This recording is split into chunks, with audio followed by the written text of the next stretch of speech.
To prepare the printer ready for the next print job, it's important to ensure that the print bed has been washed in warm water and dried with a lint-free cloth.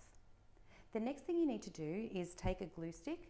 This is a glue stick that can be purchased from any stationer or newsagent, and just spread glue across the glass plate like this. Then turn the plate the other way and spread across in the other direction. And the reason that you're doing this is to prepare a nice tacky surface for the print to be laid down onto. It gives it a nice secure platform for a good even print. To put this plate back into the printer, you need to make sure that the two magnets here are facing or heading into the back of the printer, and this magnet is at the front. This plate is made of glass and it is quite fragile, so you need to be very sure that you don't drop it and handle it delicately. If it does get broken, you'll need to contact Konica Minolta to reorder a new one.